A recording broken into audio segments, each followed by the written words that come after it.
Welcome back, fake football managers, to another manager's message. I do not want to do this! Happy Thanksgiving to everybody. I hope you guys had a great holiday. Not a ton of movement in the standings after last week, but definitely some interesting storylines, so let's get into it. I can't this year. Let's just forget it. Strangely enough, the biggest beatdown of the week came in the form of the South Park Cows giving a 45-point whipping to Simply Slats. That's right, our resident punching bag had enough and decided to punch back. And punch back he did. They're a bunch of fucking amateurs. After Joe Burrow went down, I pretty much thought your season was over. But you definitely redeemed yourself here. The rest of your team showed up when Joe went down. Tank Dell with 31, the Bills defense with 26, and DJ Moore with 22 led the way, but everybody else was pretty close. And on the other side, Simply Slats didn't have anyone show up, really. Josh Allen with 28 had 11 more points than everybody else on his team, and the only other players that got over 10 points were the 49ers defense and Rashad White. Good job, Dave. I'm glad you get to feel what a win is like before the end of the season.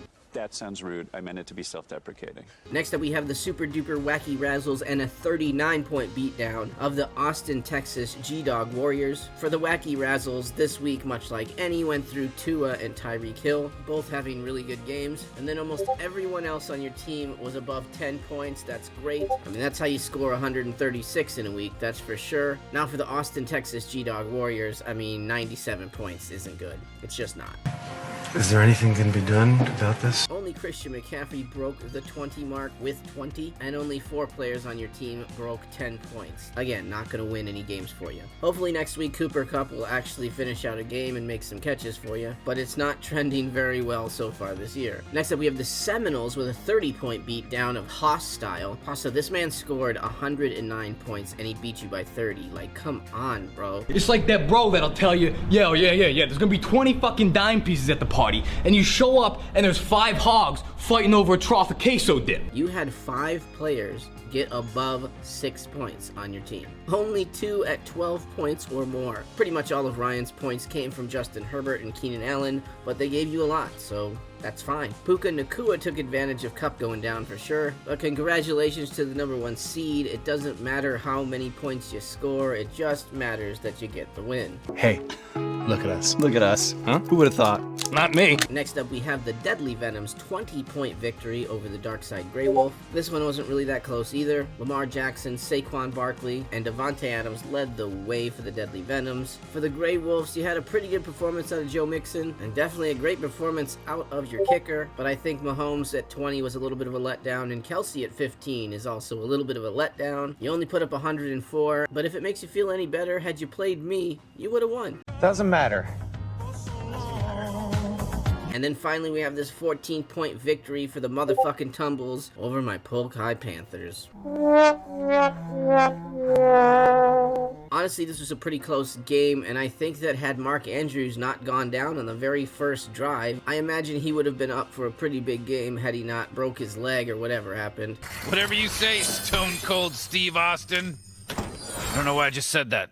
Doesn't make a lot of sense, but gotta stand by it. Brandon Ayuk and Amon-Ra St. Brown were really my only big bright spots on the team. For motherfucking Tumbles, George Kittle, the Cowboys defense, that touchdown in that game, I think kind of put this one away for you. Although it was the closest game, it wasn't really all that close. You two suck. Not too much of a shakeup in the standings overall, but this week could definitely have some big implications. First up, my Polk High Panthers taking on Hostile. I feel like this game has some important undertones. I feel like if I can get a win this week, I'm pretty much locked in for a playoff spot. You are on crack. And same for Hostile. If he wants to get into the playoffs, this is a very important game to pick up. So 4 of my guys have already performed. I got a really big game out of Dak Prescott with 42 points. Brandon Ayuk let me down a little bit with 13. And St. Brown giving me 18 is kind of a disappointment too. He usually drops over 20 every week. I was able to pick up Jake Ferguson to replace Andrews. He didn't really get a lot of action on Thursday, but I think it's a pretty good pickup, and I think that I'll be okay at that position moving forward. You, sir, are an idiot. Hossa actually got some pretty good games out of Deebo Samuel with 21 and Sam Laporta with 17. Those two were technically some of his worst players this week as far as projections went, so it does suck that they put up such big numbers. And right now, we are locked 50-50 as far as ESPN is projecting. I feel like if one of us can get a big game out of another player, that might set the tone for who wins this game, which is going to be me.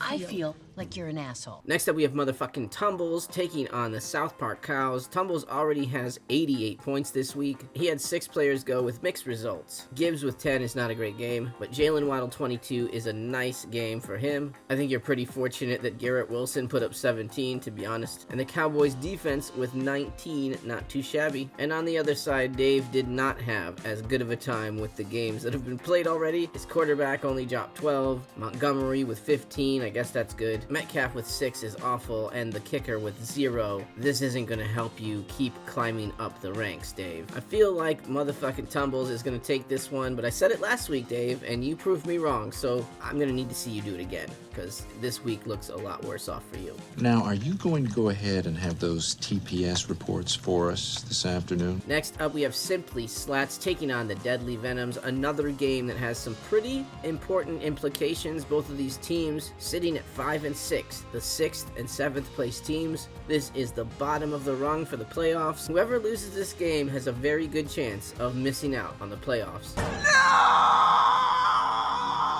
Both players' defense put up some pretty good numbers. Obviously, the Dolphins giving the Deadly Venoms 26 is pretty nice, but he played Aaron Jones, who got 0. I still think this is going to be a pretty close game, even with that 0 bomb from Jones. And quite honestly, it's probably going to come down to how good Josh Allen and Stephon Diggs do, which is what I say about Slats every week. You definitely need at least one other guy to show up, but if those two guys don't give you big games, it's not been going very well for you. I'm just going to go with Slats this week because essentially they get to play an extra player than the Deadly Venom since Aaron Jones put up 0 points. It's just a math thing. Man's practicing fuzzy math again. Next up, we have the Dark Side Grey Wolves taking on Super Duper Wacky Razzle. Now, Super Duper Wacky Razzle already had a pretty good game. Tua only putting up 9 points is not great, but 21 from Pollard is nice. 28 from Tyreek Hill will work. Breece Hall had a pretty good game, even though the Jets are garbage, with 11. And CeeDee Lamb with 17 is a good day. The Grey Wolf did get 21 from Mostert, but the Lions defense completely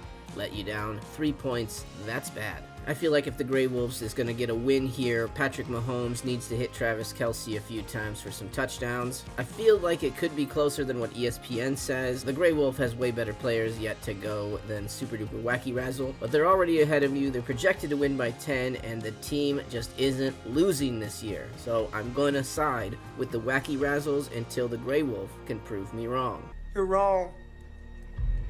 And then finally, our number 1 seed team, the Seminoles, are taking on the Austin, Texas G-Dog Warriors. The Seminoles are the only team that didn't have anyone playing at all on Thursday and Friday, so their week is still filled with puppy dogs, rainbows, and all kinds of other dreams. I'm just living my dream, man. I'm happy. The G-Dog Warriors got 33 points out of Christian McCaffrey. That's a good score. And the Jets defense giving you 12. That interception for a touchdown really helped you there. I think this game has some interesting storylines. Obviously, Justin Herbert, Keenan Allen are very important to the Noles, but it will be interesting to see who does better between Puka Nacua and Cooper Kupp this week as well. Although you got that big game out of Christian McCaffrey, I really don't like the rest of your matchups this week, G-Dog, and for that reason, I'm still going to lean with our first place team. He's on a winning streak. He's been first place since like week 3, and I don't think he wants to give it up anytime soon. Never gonna give you up, never gonna let you down.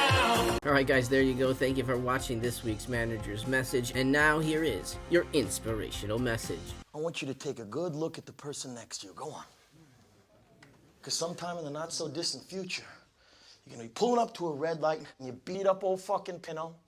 And that person's going to be pulling up right alongside you in their brand new Porsche with their beautiful wife by their side who's got big voluptuous tits. And who are you going to be sitting next to?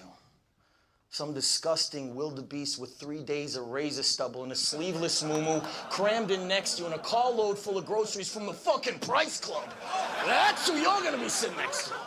So you listen to me and you listen well. Are you behind on your credit card bills? Good. Pick up the phone and start dialing. Is your landlord ready to evict you? Good.